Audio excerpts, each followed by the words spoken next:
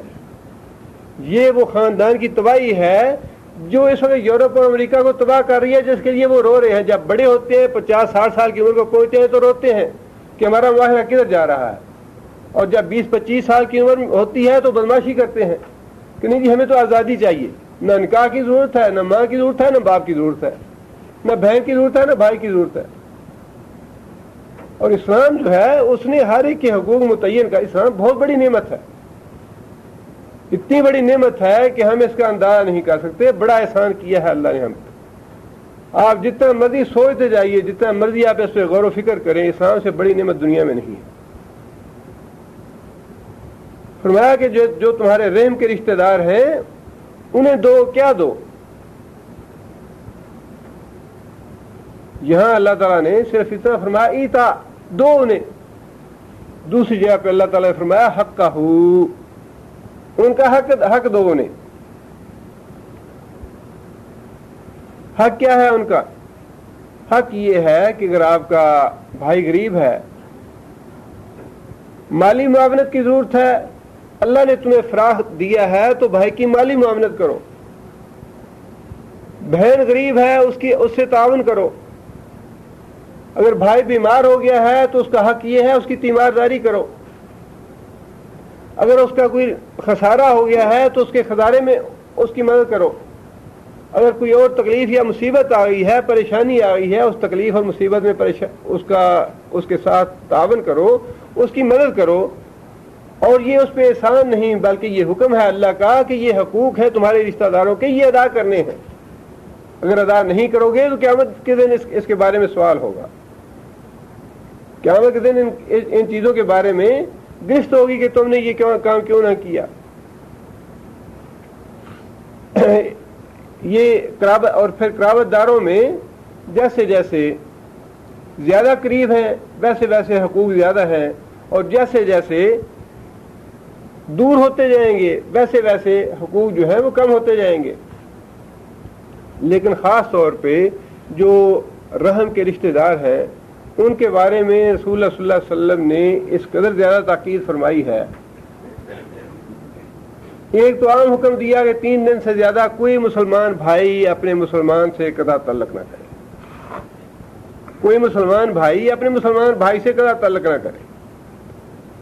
اور رحم کے رشتہ داروں کے بارے میں تو نبی صلی اللہ علیہ وسلم نے فرمایا کہ جو آدمی 1 سال تک اپنے رحم کے رشتہ دار کو چھوڑ دیتا ہے, سال تک اس کے اوپر ایک خون کا گناہ آ جاتا ہے جیسے اس نے قتل کیا ہے. آپ انداز لگائیے کتنی اہمیت دی ہے اسلام نے اس نظام کو.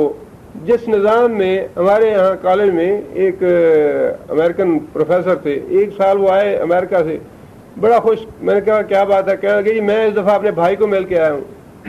میں نے کہا یہ اس میں کون سی تجزیہ والی بات ہے؟ کہتا ہے 30 سال بعد ملا. بھائی بھی امریکہ میں ہے, خود بھی امریکہ میں ہوں, 30 سال کے بعد ملاقات ہوئی ہے. جس معاشرے میں یہ حال ہے اس کے مقابلے میں ذرا اندازہ لگائیے کہ اسلام تو ایک لمحے کے لیے یہ نہیں چاہتا کہ تم اپنے بہن بھائی کو بھول جاؤ, بلکہ فرمایا کہ جو شخص اپنے بھائی کو زکوٰۃ دے گا جو مستحق ہے, جو شخص اپنی بہن کو زکوٰۃ ادا کرے گا اس کو 2 ثواب ملے گا. زکوٰۃ دینے کا ثواب الگ ملے گا, قرابت داری کا حق ادا کرنے کا ثواب الگ ملے گا. اس کے لیے 2 اجر رکھا ہے اسلام نے. 3 باتوں کا, اور یہ چیزیں وہ ہیں کہ اگر ان پہ فی الواقع کوئی آدمی عمل کرتا ہے, اللہ اور اللہ کے رسول کی اطاعت کرتا ہے, تو آپ انداز لگائیے کہ اس کے نتیجے میں اس خاندان میں یا اس گھر میں یا اس پورے معاشرے میں کتنی محبت پیدا ہوگی, کتنا خلوص اور ہمدردی ہوگا, کتنی ایک دوسرے کے لیے وفاداری کا اور اثار کا اور قربانی کا جذبہ پیدا ہوگا.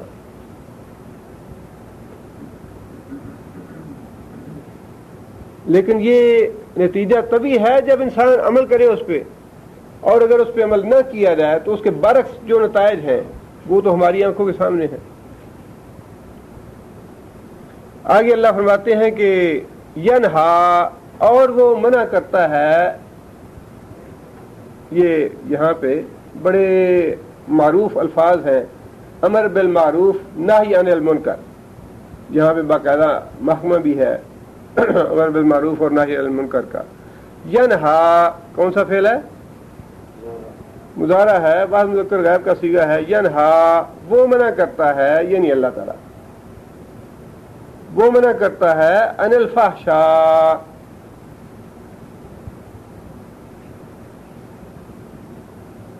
فحشاء جو ہے یہ کیا ہے؟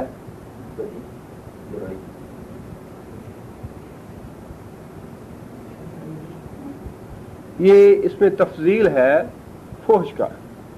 فحش کا معنی بے حیائی، قولی ہو یا فعلی ہو، انسان زبان سے کوئی بے حیائی کی بات نکالے یا عملاً کوئی ایسا کام کرے، وہ دونوں فحش میں آتے ہیں۔ فحش سے فحشاء،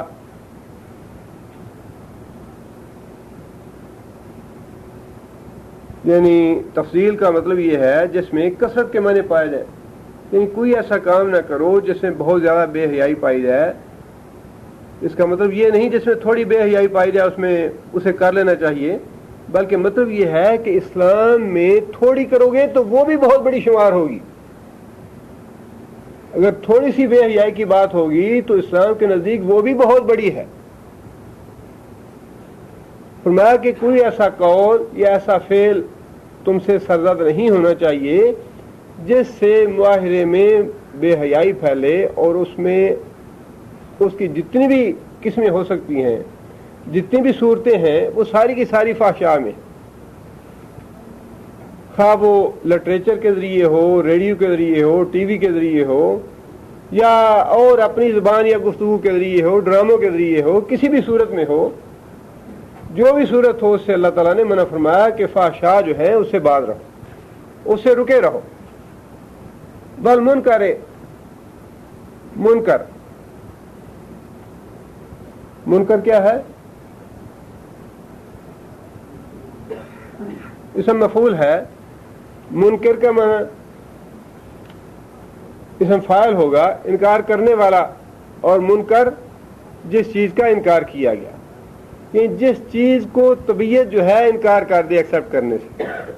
ایک شریف آدمی، قلب سلیم رکھنے والا آدمی، نیک اور متقی اور پرہیزگار آدمی جس چیز کو قبول کرنے سے انکار کر دے کہ بھئی یہ کام میں نہیں کر سکتا۔ مثال کے طور پہ کسی کا نک نام ہے کالیا،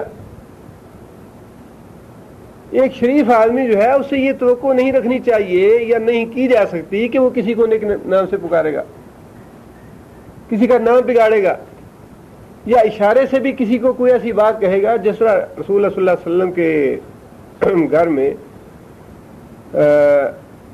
حضرت صفیہ رضی اللہ تعالیٰ عنہ نے، حضرت صفیہ رضی اللہ تعالیٰ عنہ کے بارے میں شاید حضرت عائشہ رضی اللہ تعالیٰ عنہ نے اشارے سے یہ بات کہی کہ یا نبی صلی اللہ علیہ وسلم نے ان کے بارے میں کوئی بات کہی حضرت صفیہ رضی اللہ تعالیٰ عنہ کے بارے میں، ان کا قد چھوٹا تھا، تو حضرت عائشہ رضی اللہ تعالیٰ عنہ نے ہاتھ سے ایسے اشارہ کیا کہ وہ فلاں عورت یا فلاں آپ کی بیوی، مطلب یہ تھا کہ جو چھوٹے قد والی ہے۔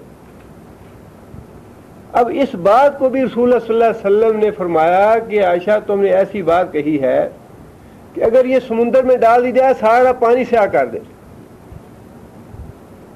حالانکہ بات کتنی ہے کہ بات انہوں نے نام لینا پسند نہ کیا یا نام نہ لیا، اشارے سے کہہ دیا کہ وہ چھوٹے قد والی ہے، اس کی بات کر رہے ہیں آپ، لیکن نبی صلی اللہ علیہ وسلم نے اس کو بھی منکر میں شمار کیا کہ تم نے ایسی بات کیوں کہی ہے جس سے کسی دوسرے انسان کی عزت نفس کو ٹھیس پہنچے، یا اگر وہ سن لے تو خود اسے ناگوار گزرے، خود اسے اچھا نہ لگے۔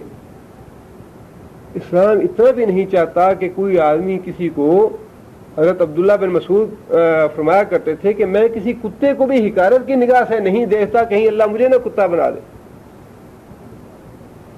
یعنی عزت نفس جو ہے وہ بہت زیادہ اسلام نے اس کا خیال رکھا ہے کہ کسی دوسرے کو حقیر نہ جانا جائے، کسی کو برا نہ جانا جائے، کسی کے بارے میں کوئی ایسی بات اشارتاً بھی نہ کی جائے، قولاً نہ کی جائے جس سے اسے دکھ پہنچے یا گزند پہنچے یا تکلیف پہنچے۔ ہر ایسی وہ بات جس سے شریف آدمی کی طبیعت پہ بوجھ پڑے، شریف آدمی کی طبیعت اسے قبول نہ کرے، وہ منکر۔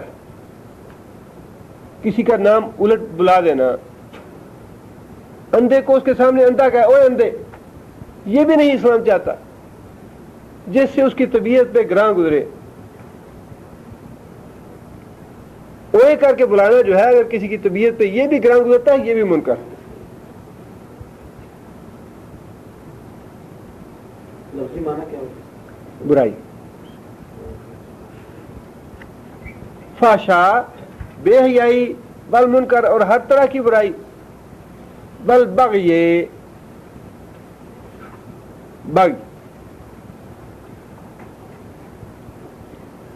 اردو میں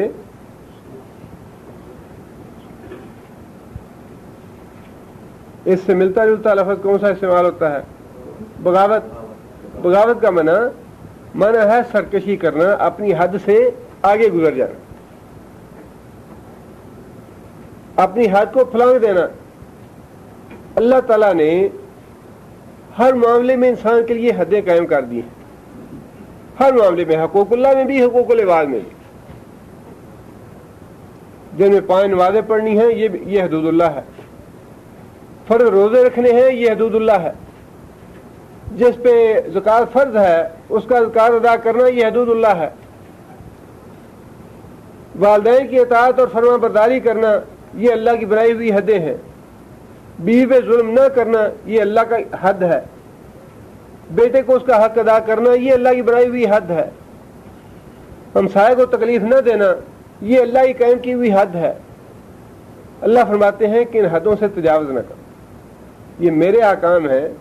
اگر میرے فرما بردار ہو، اگر مجھ پہ ایمان لائے ہو، تو میری بنائی ہوئی حدوں سے تجاوز نہ کرو، میرے دیے ہوئے احکامات کی نافرمانی نہ کرو۔ آگے فرمایا یعظکم، یعظو کون سا فعل ہے؟ یعظو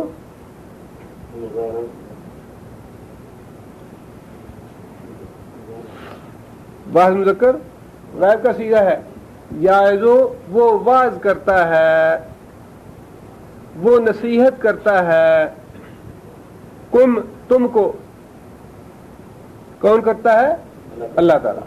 اللہ تعالیٰ تم کو نصیحت کرتا ہے ان ساری باتوں کی کہ یہ 3 کام کرو، یہ 3 کام نہ کرو۔ لعلکم، تاکہ تم لوگ، لعل شاید کہ، تاکہ تم لوگ تذکرون، کون سا فعل ہے تذکرون؟ مضارع ہے، جمع مذکر حاضر کا صیغہ ہے۔ تذکرون، تم لوگ نصیحت حاصل کرو،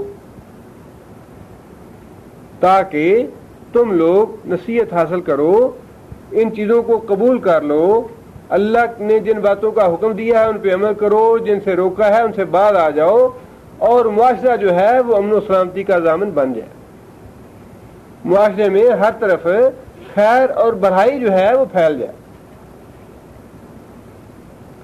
آگے بڑے اہم احکام دیے ہیں اللہ تعالیٰ نے، جن کی عموماً ہم پرواہ نہیں کرتے، اور اللہ تعالیٰ نے چھوٹی چھوٹی باتیں، انسان کے چھوٹے چھوٹے بیماریاں اور مرضیں جو ہیں ان کی نشاندہی کر کے ان کے بارے میں احکام دیے ہیں۔ وَأَوْفُوا، اوفو کون سا فعل ہے؟ امر ہے۔ کون سا لفظ یہ ہے اس کا؟ وفا۔ وفا کا معنی عہد وفا کرنا، وعدہ وفا کرنا۔ اوفو، اور وفا کرو، پورا کرو، بعہد اللہ، عہد کا معنی وعدہ، اللہ کے ساتھ پورا کرو، اللہ کے ساتھ وعدہ۔ اذا، جب، آہدتم، آہدتم کون سا فعل ہے؟ آہدتم ماضی ہے، جب مذکر حاضر کا صیغہ ہے۔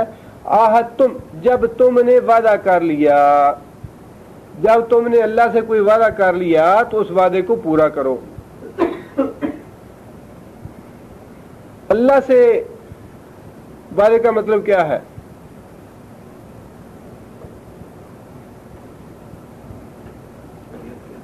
ایک وعدہ تو وہ ہے جو ہم نے اللہ تعالیٰ کے ساتھ عالم ارواح میں کیا ہے. جب ہم پیدا نہیں ہوئے تھے ساری روحیں اللہ تعالیٰ کے پاس تھیں تو اللہ تعالیٰ نے روحوں کو مخاطب کر کے یہ بات پوچھی, یہ وعدہ لیا, الستو بربکم, کیا میں تمہارا رب نہیں ہوں؟ ساری روحوں نے جواب دیا بلا یا اللہ کیوں نہیں, تو ہمارا رب ہے. ایک وعدہ تو یہ ہے جو ہر اس دنیا میں آنے والے انسان نے اللہ تعالیٰ سے عالم ارواح میں کیا ہے. اللہ تعالیٰ کا مطالبہ یہ ہے کہ جو تم نے وعدہ کیا تھا عالم ارواح میں اس وعدے کو یاد رکھو, اسے پورا کرو, مجھے اپنا رب مانو, میری بندگی کرو, میری اتباع اور میری فرما برداری کرو. اور پھر دوسرا سب سے بڑا وعدہ یہ ہے کہ جب ایک آدمی اس بات کا اقرار کر لیتا ہے لا الہ الا اللہ محمد رسول اللہ, اللہ کے سوا کوئی الہ نہیں, تو یہ گویا اس وعدے کے اوپر دوسرا وعدہ آ جاتا ہے کہ یا اللہ تیرے علاوہ ہم کسی کو اپنا الہ نہیں بنائیں گے, تیرے علاوہ کسی کو اپنا حاجت روا یا مشکل کشا نہیں سمجھیں گے, تیرے علاوہ نہ کسی کے لیے سجدہ ہے, نہ رکوع ہے, نہ نظر ہے, نہ نیاز ہے, نہ منت ہے, نہ سماجت ہے. یا اللہ جو ہے وہ تیرے ساتھ ہی ہے, تو ہی ہمارا مشکل کشا ہے, تو ہمارا حاجت روا ہے, تو ہمارا الہ ہے, تیرے علاوہ اور کوئی نہیں. اور یہ عہد کرنے کے بعد پھر ہر طرح کی اطاعت, فرما برداری اور اللہ تعالیٰ کے احکامات کو پورا کرنا, یہ سارا کے سارا اللہ کے ساتھ کیے ہوئے وعدے ہیں جن کا اللہ مطالبہ کر رہا ہے کہ جب اللہ سے تم نے ایک وعدہ کر لیا یا تو کلمہ نہ پڑھو, اگر اللہ سے وعدہ نہیں پورا کرنا چاہتے تو کلمہ نہ پڑھو, اسلام کے دائرے سے نکل جاؤ, جو مرضی کرتے رہو. لیکن جب ایک دفعہ کلمہ پڑھ لیا, لا الہ الا اللہ کہہ لیا, تو گویا اللہ سے پکا وعدہ کر لیا کہ یا اللہ ہم تیرے ہی بندے ہیں, تیری ہی بات کریں گے, تیری اطاعت و فرما برداری کریں گے. تو اللہ فرماتا ہے کہ جب وعدہ پورا کر لیا اللہ سے تو پھر اس وعدے کو وفا کرو, اسے پورا کرو.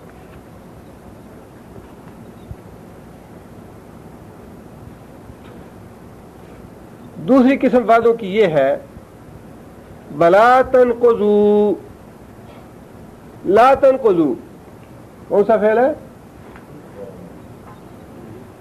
نہیں ہے یہ. تنقضوا مادہ کیا ہے؟ نون قاف داد. نقض کا معنی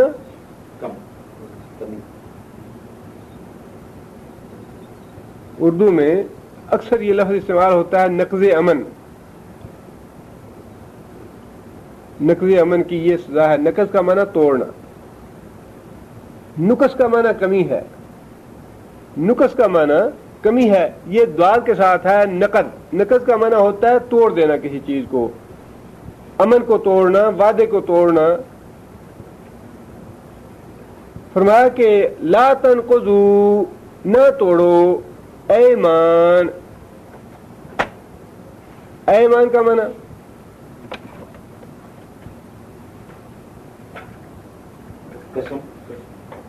واحد کیا ہے اس کا؟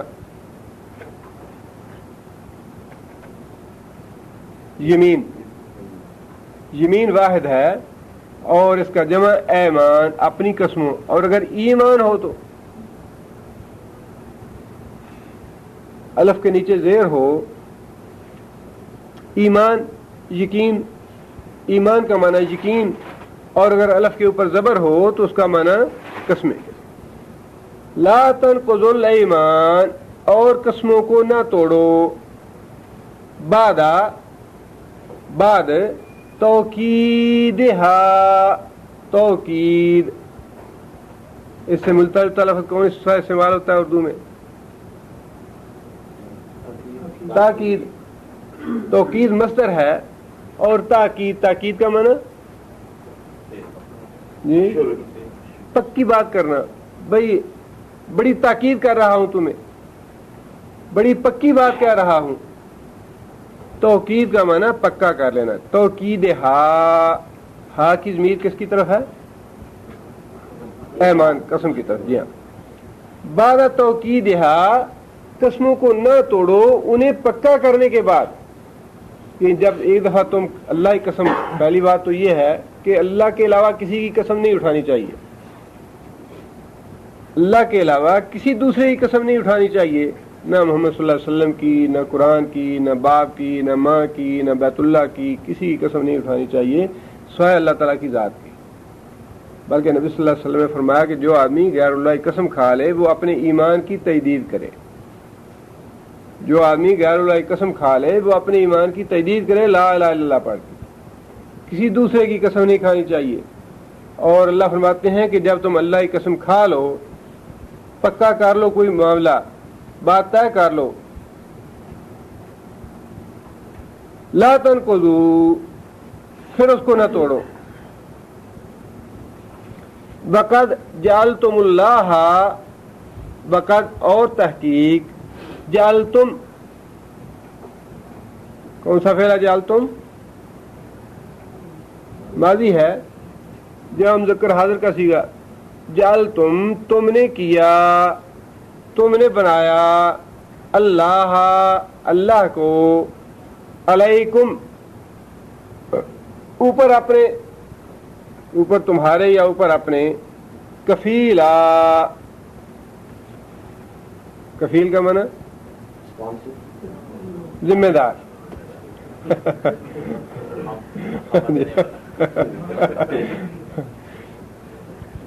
فقد جعلتم اللہ، جب اللہ تم اللہ کو تم نے اپنا ذمہ دار بنا لیا. یعنی جب کوئی آدمی وعدہ کر لے کسی سے اللہ کے نام پہ، اللہ کی قسم کھا کے، تو گویا تم نے اللہ کو اس معاملے میں کفیل بنا لیا، ذمہ دار بنا لیا کہ بھئی اللہ اس معاملے میں ہمارا ذمہ دار ہے کہ ہم یہ کام ضرور کریں گے، ہم یہ وعدہ ضرور پورا کریں گے. تو اللہ تعالیٰ فرماتے ہیں کہ جب ایسا کوئی معاملہ کرو تم آپس میں جس میں تم اللہ کی قسم کھا لو، اللہ کو اپنا گواہ یا اپنا ذمہ دار یا اپنا کفیل بنا لو، تو لا تنقضوا الایمان، ایسی قسموں کو کسی صورت میں نہ توڑو. پہلی بات تو یہ ہے کہ عموماً وعدے کے بارے میں بھی نبی صلی اللہ علیہ وسلم نے بڑی سخت تاکید فرمائی ہے. بغیر قسم کے وعدہ کرنا، اس کی بھی اتنی اہمیت ہے کہ اللہ تعالیٰ نے یہ بات ارشاد فرمائی ہے کہ ان العہد کان مسئولا، ان العہد کان مسئولا، جو وعدہ تم نے کسی کے ساتھ کیا ہے قیامت کے دن اس کے بارے میں تم سے سوال کیا جائے گا. کسی آدمی سے تم نے کہا بھی 4 بجے میں فلاں جگہ پہنچ جاؤں گا، اب آدمی کھڑا ہے، راہ کو پرواہ نہیں ہے کہ 4 بجے میں نے وعدہ کیا ہوا ہے وہاں جانا ہے. اس عہد کے بارے میں بھی اللہ تعالیٰ پوچھیں گے. عہد کی بہت زیادہ اہمیت ہے اسلام میں. رسول اللہ صلی اللہ علیہ وسلم کے بارے میں واقعہ آپ نے پڑھا ہوگا، نبوت سے پہلے کا واقعہ ہے یہ کہ نبی صلی اللہ علیہ وسلم کہیں راستے میں جا رہے تھے، کسی آدمی نے نبی صلی اللہ علیہ وسلم سے کوئی معاملہ کیا اور نبی صلی اللہ علیہ وسلم سے وہ کہنے لگا کہ یا رسول اللہ آپ یہاں میرا انتظار کریں، یہاں کھڑے ہوں، میں ابھی گھر سے ہو کے آتا ہوں. نبی صلی اللہ علیہ وسلم وہاں کھڑے ہو گئے، وہ آدمی گھر چلا گیا، گھر جا کے بھول گیا کہ میں نے محمد صلی اللہ علیہ وسلم سے وعدہ کیا ہے یا انہیں کھڑا کرایا. یہ آپ اندازہ کر سکتے ہیں کہ رسول اکرم صلی اللہ علیہ وسلم 3 دن اور 3 راتیں وہاں کھڑے رہے. اس آدمی کو یاد آیا، وہ وہاں گیا، وہ نبی صلی اللہ علیہ وسلم بھی تک وہیں کھڑے تھے. نبی صلی اللہ علیہ وسلم فرمایا کہ بھائی تو نے مجھے بڑی تکلیف دی. 3 دن 3 راتیں محض اتنا کہنے پہ کہ یا رسول اللہ آپ میرا یہاں انتظار کیجیے، میں ابھی گھر سے ہو کے آتا ہوں. اور یہ نبوت سے پہلے کا واقعہ ہے کہ نبوت سے پہلے رسول اکرم صلی اللہ علیہ وسلم کے ذہن میں عہد کا اور وعدے کا اتنا پاس تھا. آج تو تجارت کے معاملے میں کیا، گھر بار کے معاملے میں کیا، آپس میں کیا، بزنس کیا یا نوکری کا معاملہ کیا، ہر معاملے میں عہد کا یا وعدے کا کوئی پاس رہا ہی نہیں.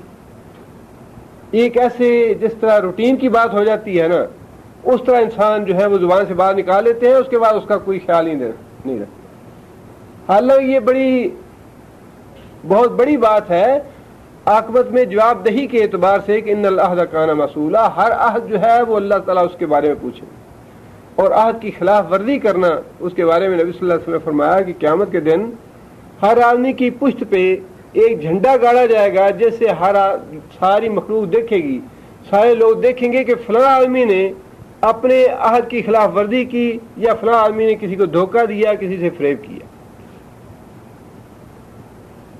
اس لیے اللہ تعالیٰ نے بڑی تاکید فرمائی ہے اس بات کی کہ لا تنقضوا الایمان، نہ توڑو اپنی قسموں کو بعد توکیدہا، انہیں پکا کرنے کے بعد، وقد جعلتم اللہ علیکم کفیلا، جب کہ تم اپنی اس عہد پہ اللہ کو گواہ بنا چکے ہو، کفیل بنا چکے ہو، ذمہ دار بنا چکے ہو۔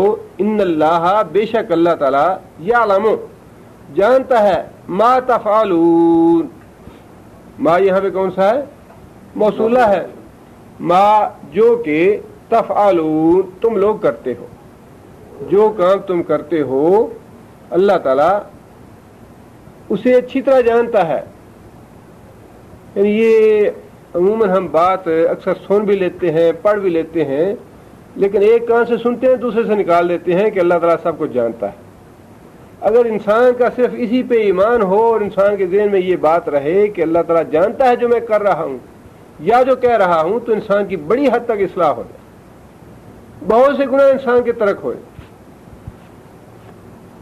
آگے اللہ تعالیٰ نے وعدہ توڑنے والوں کے لیے ایک مثال دی ہے، وعدے کا پاس نہ کرنے والوں کے بارے میں مثال اللہ تعالیٰ نے دی ہے۔ مکے میں ایک دیوانی اور پاگل عورت تھی، جس کا کام یہ تھا کہ وہ سارا دن بیٹھ کے سود کاٹتی رہتی، اور شام کے وقت اسی سود کو لے کے توڑ پھوڑ دیتی، ضائع کر دیتی۔ اللہ تعالیٰ نے اس عورت کی یہاں مثال دی ہے کہ جو آدمی وعدہ کرتا ہے اور اس کے بعد وعدے کو توڑ دیتا ہے، گویا وہ سارا اپنا کیا کرایہ غارت کر دیتا ہے، اس کا اعتماد ختم ہو گیا، اس کی ممکن ہے کہ نیکیاں ضائع ہو جائے اس کی وجہ سے جو عہد کیا۔ اب جس نوعیت کا عہد ہے اسی نوعیت کا نقصان ہوگا اس کا۔ اللہ فرماتے ہیں لا تکونوا ولا تکونوا، اور نہ ہو جاؤ، ولا تکونوا اور نہ ہو جاؤ، کلتی، اللتی کیا ہے؟ اسم موصولہ ہے مؤنث کے لیے، مذکر کے لیے اللذی، اور تسنیہ کے لیے اللذان، جمع کے لیے اللذین، مؤنث کے لیے تسنیہ کیا ہوگا؟ اللتان، اور جمع کے لیے اللذین، اللذین اللاتی دونوں استعمال ہوتے ہیں۔ ولا تکونوا اور نہ ہو جاؤ، کلتی اس عورت کی طرح، نقضت، کون سا فعل نقضت؟ ماضی ہے، واحد مؤنث غائب کا صیغہ ہے، نقضت، یہ پہلے لفظ استعمال ہوا، نقضوا وہی لفظ ہے، نقضت، جس نے، نقضت جو توڑتی ہے یا جس نے توڑا، اس عورت کی طرح نہ ہو جاؤ جس نے توڑا، غزلہا، غزل، غزل کا معنی سود، ہا کی ضمیر جو ہے اللتی کے لیے، عورت کے لیے، غزلہا اپنا سود، من بعد اس کے بعد، قوتاً کہ اس نے اس پہ قوت صرف کی، اس نے اس پہ محنت صرف کی۔ کس کام کے لیے محنت صرف کی؟ کاٹنے کے لیے۔ سود کو اس نے محنت سے کاٹا، اس پہ اپنی قوت صرف کی، انکاسن، انکاسن مصدر ہے، ٹکڑے ٹکڑے کرنا۔ اس عورت کی طرح نہ ہو جاؤ جو اپنے سود کو محنت سے کاٹے اور پھر اس کو ٹکڑے ٹکڑے کر ڈالے۔ جو بندہ اپنے وعدے کو توڑتا ہے، اس کی مثال اس دیوانی عورت کی ہے، اس پاگل عورت کی ہے جو ایک کام محنت سے کرتی ہے اور پھر اس محنت کو ضائع کر دیتی ہے. بھئی ایک تجارتی معاہدہ ہے, تم نے کتنا غور و فکر کیا اس پہ, کتنا اس پہ ورک آؤٹ کیا, بیٹھے سٹنگ وغیرہ کی, سب کچھ کیا, اس کے ساتھ معاہدہ طے پا گیا, اور پھر معاہدہ طے پانے کے بعد تمہیں خیال آیا ہو اس میں تو میرا نقصان ہے, فلاں آدمی کے ساتھ میں اچھا معاہدہ کر سکتا ہوں, اب اس کو توڑنے کے بہانے شروع کر دیے, توڑ دیا اس کو دوسرے کی رضامندی کے بغیر, تو فرمایا کہ اس نے اپنا نقصان کیا. اس معاہدے کی اب پابندی کرنی چاہیے, نفع نقصان کو اللہ کے حوالے کر دینا چاہیے. آگے اللہ فرماتے ہیں تتخذون اخذ کرنا, پکڑنا, بنانا. تتخذون مضارع کا فعل ہے اور صیغہ جمع مذکر حاضر کا. تتخذون تم لوگ بناتے ہو, تم لوگ پکڑتے ہو, ایمانکم اپنی قسموں کو, دخل اندازی کا ذریعہ بناتے ہو. یہاں دخل اندازی سے مراد جو ہے وہ ہے منفی مفہوم اس کا, یعنی تم معاہدہ کرنے کے بعد, قسمیں کھانے کے بعد اس کو توڑنے کی دخل اندازی کرتے ہو, اس میں بگاڑ پیدا کرنے کے لیے دخل اندازی کرتے ہو. بینکم آپس میں, ان تکون وجہ کیا, ان یہ کہ تکون تم لوگ ہو جاؤ,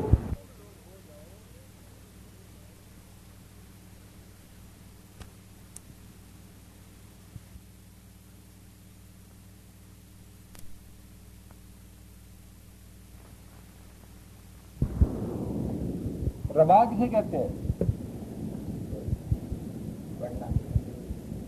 سود کو عربی میں ربا کا لفظ جو ہے سود کے لیے استعمال ہوتا ہے, پرافٹ. ویسے عام معنوں میں انٹرسٹ, پرافٹ, فائدہ, لفظ یہ وہی ہے, لیکن یہ تفضیل ہے, اسم تفضیل ہے جس میں کثرت کا مفہوم پایا جاتا ہے. اربا, تاکہ تم ہو جاؤ وہ گروہ جو کہ زیادہ فائدے میں ہے, جو زیادہ فائدہ حاصل کرے. اربا بہت زیادہ فائدہ لینا, من امتن دوسری جماعت کے مقابلے میں. ایک پارٹی ہے وہ دوسری پارٹی سے کوئی معاہدہ کرتی ہے, اب معاہدہ کرنے کے بعد انہوں نے یہ دیکھا, بھئی ایک پارٹی نے دیکھا بھئی اس میں ہمیں نقصان ہو رہا ہے, اگر ہم یہی معاہدہ کسی دوسری پارٹی سے کریں تو ہمیں زیادہ فائدہ ہو سکتا ہے.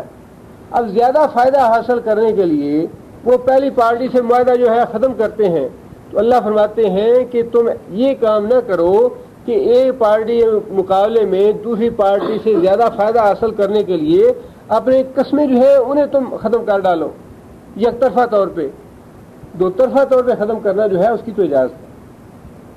جب ایک معاملہ فریقین میں ہے اور دونوں ہی اسے ختم کرنا چاہتے ہیں تو وہ تو شرعاً جائز ہے, لیکن اس بات کی اجازت نہیں کہ ایک معاہدہ ہو گیا, لکھائی پڑھائی ہو گئی اور قسم وغیرہ اٹھا کے تم نے ایک بات کو طے کر لیا, اس کے بعد یک طرفہ طور پہ تم اپنا معاہدہ ختم کر لو تاکہ ہمیں کہیں اور سے زیادہ فائدہ حاصل ہو جائے یا ہم دوسروں کے مقابلے میں زیادہ نفع اور پرافٹ حاصل کریں.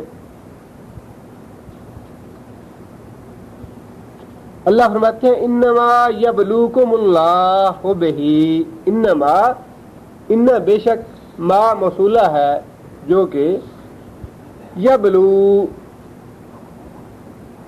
بلا کا من ابتلا کا لفظ جو ہے اردو میں استعمال ہوتا ہے, ابتلا کا من آزمائش. اس کا مادہ جو ہے وہ یہی ہے, بے لام یا واو. یبلو وہ آزماتا ہے تم کو, انما بے شک, یبلو وہ یعنی اللہ تعالیٰ آزماتا ہے تم کو, اللہ بہی ساتھ اس کے, ہی کی ضمیر کس کے لیے آئی ہے؟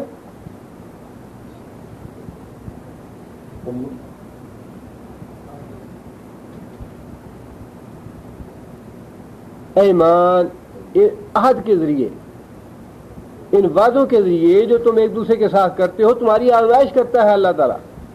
کون وعدے پہ پورا اترتا ہے؟ وعدہ کرنے کے بعد جس آدمی کو یہ نظر آ رہا ہے کہ مجھے نقصان ہو رہا ہے، اب یہ اس کی آزمائش ہے اللہ کی طرف سے کہ وہ ایک وعدے کا پابند ہو گیا ہے، اب وہ اپنے وعدے پہ قائم رہتا ہے یا نہیں رہتا.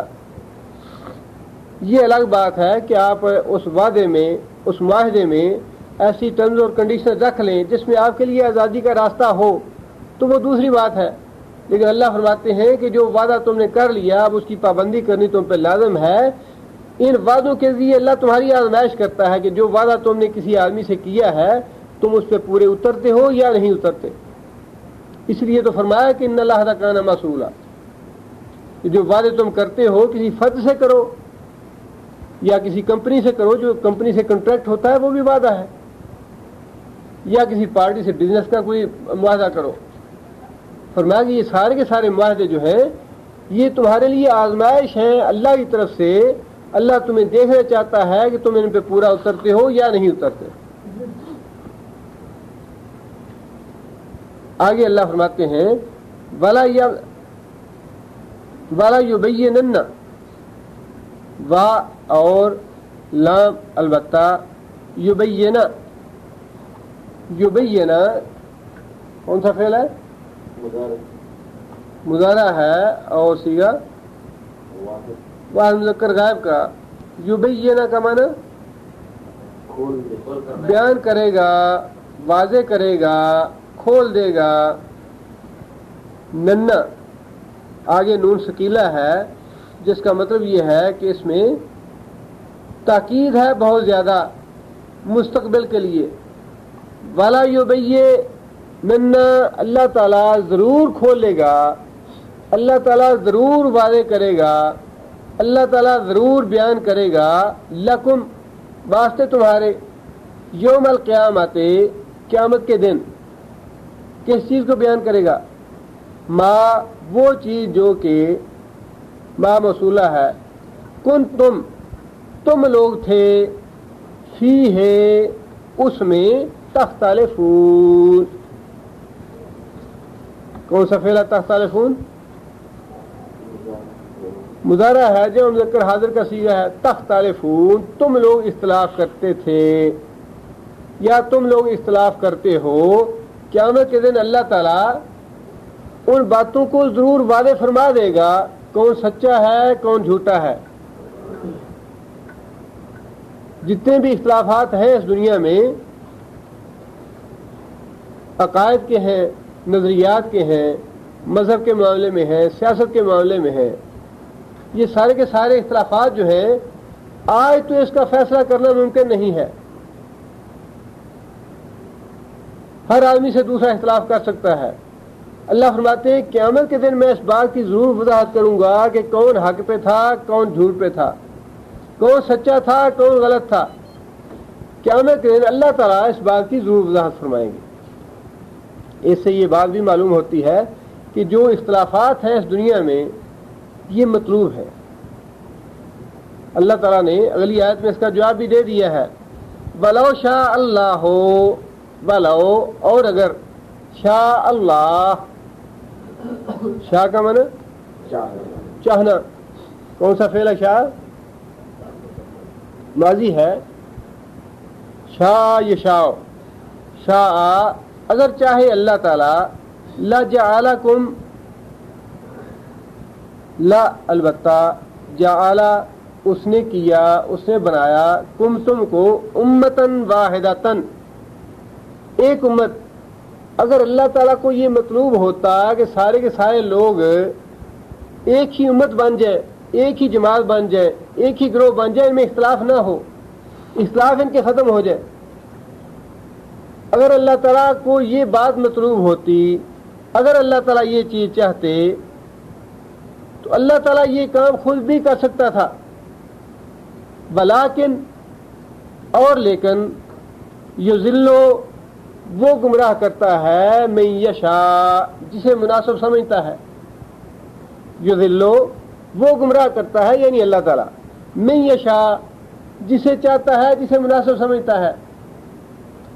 وَيَهْدِي اور وہ ہدایت دیتا ہے، سیدھے راستے پہ لگاتا ہے، مَن یشاء جسے چاہتا ہے. یعنی اللہ تعالیٰ کو اگر یہ بات مطلوب ہوتی کہ سارے کے سارے لوگ ایک ہی طریقے پہ چلیں اور ان میں اختلافات نہ ہوں تو اللہ تعالیٰ یہ کر سکتا تھا. اللہ تعالیٰ کے لیے یہ مشکل نہیں تھا. اللہ تعالیٰ سارے لوگوں کے ذہن ایک جیسے بنایا تھا جیسے اللہ تعالیٰ نے فرشتوں کو بنایا ہے. فرشتے جو ہیں وہ اللہ تعالیٰ کی اطاعت اور فرمانبرداری کے علاوہ کچھ سوچ ہی نہیں سکتے، کچھ کر ہی نہیں سکتے. اب وہ مخلوق تو اللہ تعالیٰ نے پیدا کر ہی دی جو ایک ہی امت ہے، ایک ہی فکر ہے، ایک ہی عقیدہ ہے، ایک ہی سوچ ہے، کوئی اختلاف ہے ہی نہیں ان میں. بندوں کو تو اللہ تعالیٰ نے پیدا ہی اس لیے کیا کہ ان کو میں اختیار دے دوں، جو ہدایت پہ جانا چاہے وہ ہدایت پہ چلے، جو گمراہی پہ جانا چاہتا ہے گمراہی پہ چلے. اپنا اختیار استعمال کریں لوگ، اپنی عقل استعمال کریں لوگ. اور یہ جو اللہ تعالیٰ نے بادشاہ ہماری یضل من یشاء، جسے چاہتا ہے وہ گمراہ کرتا ہے، جسے چاہتا ہے وہ ہدایت دیتا ہے. اس کا مطلب تو صرف اتنا ہے کہ جو آدمی گمراہی پہ چلنا چاہتا ہے اللہ تعالیٰ اسے گمراہ کرتا ہے، جو آدمی ہدایت پہ چلنا چاہتا ہے اللہ تعالیٰ اسے ہدایت کی طرف لے جاتا ہے. باقی جتنی بھی قرآن مجید کی آیات ہیں انہیں سامنے رکھ کے مفہوم اور متعین کیا جاتا ہے. والذین جاہدوا فینا لنہدینہم سبلنا، والذین جاہدوا فینا جو لوگ ہماری طرف آنے کے لیے جہاد کریں گے، کوشش کریں گے، لنہدینہم ہم انہیں ضرور ہدایت کا راستہ دیں گے. جو لوگ ہماری طرف آنے کے لیے کوشش کریں گے. ایک آدمی ساری رات پڑا رہتا ہے بستر پہ، اور یہ اللہ کو منظور ہوگا تو نماز پڑھ لیں گے. یہ اللہ کو کیا ضرورت پڑی ہے تمہاری نماز کی؟ ساری عمر نہ پڑھو، اللہ کو کیا حاجت ہے تمہاری نماز کی؟ اللہ تو نماز کی توفیق اسے دے گا جو صبح فجر کے وقت الارم لگا کے سوئے گا کہ میں نے صبح کی نماز پڑھنی ہے، اٹھنا ہے، میں نے جاگنا ہے، وضو کرنا ہے میں نے. اور جس نے یہی کہنا جی اللہ کو منظور ہوگا تو کر لیں گے، اللہ کو کیا ضرورت ہے پڑھی تمہاری نماز کی یا حج کی یا روزے کی؟ نہیں کرتا جو آدمی ایک دفعہ نہیں کرتا 100 دفعہ نہ کرے. نبی صلی اللہ علیہ وسلم نے ایک حدیث میں یہ بات ارشاد فرمائی کہ اگر ساری کی ساری دنیا، ساری کی ساری مخلوق اتنے زیادہ متقی بن جائیں جتنا تم میں سے کوئی ایک بہت زیادہ متقی ہو سکتا ہے، انسانوں میں سے جتنا کوئی آدمی زیادہ سے زیادہ متقی بن سکتا ہے، اگر ساری مخلوق اتنی ہی متقی بن جائے تو اللہ تعالیٰ کی سلطنت میں ذرہ برابر کا اضافہ نہیں کریں گے. اور اگر ساری کی ساری مخلوق جو ہے اللہ کی نافرمان بن جائے تو اللہ تعالیٰ کا ذرہ برابر نقصان نہیں کریں گے. لہذا اس آیت کا یہ مفہوم لینا جی ٹھیک ہے اللہ نے گمراہ کر دیا یا اللہ نے ہدایت دی تو ہم نے کیا کرنا ہے پھر، یہ تو محض بے عملی کا اور فرار کا راستہ ہے. بے عملی کا اور فرار کا راستہ ہے. یہ اللہ نے تو صاف فرمایا ہے کہ جو آدمی ہماری طرف آنے کی کوشش کرے گا ہم اسے ضرور سیدھا راستہ دکھائیں گے. اور یہ بات بالکل سچ ہے کہ جو آدمی اسلام کی طرف آنا چاہتا ہے، نیکی کی طرف آنا چاہتا ہے، اللہ فرماتے ہیں کہ آدمی میری طرف ایک قدم آتا ہے میں اس کی طرف 2 قدم آتا ہوں. جو آدمی چل کے آتا ہے میں دوڑ کے آتا ہوں. اور اس بات کو آپ آزما لیجیے کہ آپ نیکی کی طرف 1 قدم چل کے جائیں گے، اللہ تعالیٰ فی الواقعی بھاگ کے آپ کی طرف آئیں گے اور آپ کو پکڑ لیں گے. جو آدمی گمراہی سے بچنا چاہتا ہے اللہ تعالیٰ اسے ضرور بچاتے ہیں. اور جو آدمی یہ کہ سود کھاتی ہے ساری دنیا کھا رہی ہے پاکستان میں، ہم کیا کریں؟ تجارت میں پیسہ لگائیں گے سارا ڈوب جائے گا، ساری دنیا کھا رہی ہے ہم بھی کھاتے ہیں. جس نے یہ راستہ اختیار کرنا ہے اللہ فرماتے ہیں کہ میں اس کو اسی راستے پہ لگا دیتا ہوں. ٹھیک ہے جاؤ تم جہنم میں. جو جہنم میں خود جانا ہی چاہتا ہے اللہ کو کیا ضرورت پڑی ہے اللہ اسے بچائے جہنم سے. جس نے اپنا معیار زندگی یہ بنا لیا جی میں تو 50,000 مہینے کی طرح آمدنی کے بغیر گزارا نہیں کر سکتا، معیار پورا نہیں ہوتا. ٹھیک ہے رشوت کھاتا ہے، حرام کھاتا ہے، کھاتا رہے. اللہ کیا پڑی ہے کہ وہ اس کو ضرور بچائے رشوت سے. لہذا اللہ فرماتا ہے کہ یضل من یشاء جو گمراہی کے راستے پہ چلنا چاہتا ہے اللہ اسے چلاتا ہے گمراہی کے راستے پہ. اور جو ہدایت کے راستے پہ آنا چاہتا ہے اللہ اسے ہدایت کے راستے پہ چلاتا ہے. لہذا یہ اختلاف جو ہے دنیا میں رہے گا. جس نے گمراہی کا راستہ اختیار کیا وہ گمراہی کی طرف جا رہا ہے, اسے ہدایت والا اچھا نہیں لگتا. نمازیوں میں بے نمازی آدمی آگے بیٹھ جائے, بے نمازی جو ہے وہ بڑی جلدی اتار جی میں چلتا ہوں یہاں سے. بے نمازیوں میں نمازی آدمی چلا جائے گا, وہ وہاں نہیں بیٹھ سکے گا. یہ اختلاف جو ہے یہ تو رہنے ہیں دنیا میں اور یہ مطلوب ہے. اللہ تعالیٰ نے یہ نظام اور یہ کائنات بنائی ہی اسی مقصد کے لیے ہے کہ انسان آدم علیہ السلام سے خطا ہوئی, اللہ نے بھیج دیا, ٹھیک ہے تم اس لائق نہیں تھے کہ تم جنت میں بغیر اعمال کے رہتے, لہذا میں تمہیں موقع دیتا ہوں اعمال کا, دنیا میں جاؤ, جو اچھے عمل کرے گا وہ اپنی جگہ پہ واپس آ جائے گا, اپنے اصلی وطن میں پہنچ جائے گا, اور جو میری نافرمانی کرے گا, نیک عمل نہیں کرے گا, وہ اپنی سزا بھوگ لے گا. آگے اللہ تعالیٰ فرماتے ہیں وَلَا تُسْأَلُنَّ, با اور لام البتہ, تُسْأَلُنَّ تم لوگ ضرور سوال کیے جاؤ گے, تم لوگ ضرور سوال کیے جاؤ گے, اما اس چیز سے جو کنتم تعملون, کنتم تم تھے, تعملون عمل کرتے, جو دنیا میں کام تم نے کیے اس کے بارے میں تم سے ضرور سوال کیا جائے گا. ایسا نہیں ہوگا جی حضرت صاحب کے ہاتھ میں ہاتھ دے دیا سیدھے ہی جنت میں لے جائیں گے, کوئی نہیں پوچھنے والا راستے میں. اللہ نے فرمایا ضرور سوال کیے جاؤ گے, نبی بھی سوال کیا جائے گا, نبی بھی نہیں ایسے چھوٹے گا. نبی کو گواہی دینی پڑے گی کہ تم نے پیغام میرا پہنچایا یا نہیں پہنچایا, بتاؤ تم نے کیا کیا. ہر انسان اللہ کے آگے مسئول ہوگا قیامت کے دن, اور اکیلا اکیلا ہوگا, کوئی ساتھ نہیں ہوگا. جب تک انسان اس دنیا میں ہے, جب تک ہے, ماں بھی ہے, باپ بھی ہے, بھائی ہے, بہن ہے, بیٹے ہیں, جو انسان کے دکھ میں, تکلیف میں, رنج میں شرکت کرتے ہیں. جیسے انسان قبر میں جائے گا اس کے بعد تنہائی کی زندگی, جب تک انسان اپنے انجام کو نہیں پہنچتا. قبر میں بھی تنہائی میں سب کچھ برداشت کرنا ہے. انسان کے اعمال ہوں گے وہاں پہ بھی, اگر اچھے اعمال ہیں تو راحت اور سکون ہوگا, اور اگر برے اعمال ہیں تو وہ اعمال وہاں بھی انسان کو جہنم میں لے جائیں گے. اس کے بعد حشر کا طویل زمانہ ہے, اور وہ تو زمانہ وہ ہوگا کہ باپ بیٹے سے بھاگے گا, بھائی بھائی سے بھاگے گا, شوہر بیوی سے بھاگے گا. یوم یفر المرء من اخیہ وامہ وابیہ, سب کو الگ الگ اور تنہا تنہا اپنی اپنی ذات کا اور اپنے اپنے اعمال کا جواب دہی کرنی ہے. اور لتسألن تم لوگ ضرور سوال کیے جاؤ گے, کیا کر کے آئے ہو, کیا لے کے آئے. آگے پھر اللہ تعالیٰ نے وہی پہلی بات دہرائی ہے, وَلَا تَتَّخِذُوا, لا تَتَّخِذُوا کون سا فعل ہے؟ نہی ہے, ممانعت ہے.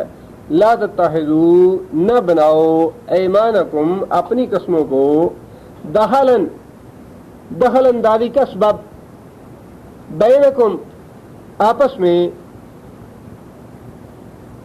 یعنی جب کوئی معاہدہ وغیرہ کر لو, قسمیں کھا لو, کوئی بات طے ہو جائے تو پھر دخل اندازی بگاڑ کے لیے پیدا کرنے کے بہانے نہ تلاش کرو.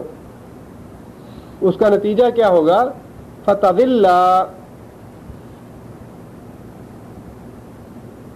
تضل کون سا فعل ہے؟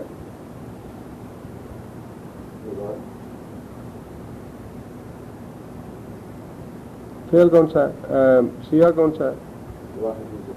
واحد مؤنث ہے یہ. فتضل اردو میں کون سا لفظ استعمال ہوتا ہے اس سے ملتا جلتا؟ یہ ہاں زائل ہونے سے ہے, زائل ہونا, ٹل جانا, ہٹ جانا اپنی جگہ سے. زال, یہ زال یہاں استعمال ہوا ہے, زائل ہونا یا زوال کا لفظ جو ہے وہ بھی یہی ہے, اپنی جگہ سے ہٹ جانا, اپنی جگہ سے ٹل جانا, بہک جانا, پھسل جانا. فتضل پھسل جائے, ایسا نہ ہو, اس کا نتیجہ کیا ہوگا؟ فتضل پھسل جائے گا, قدم بعد ثبوتها,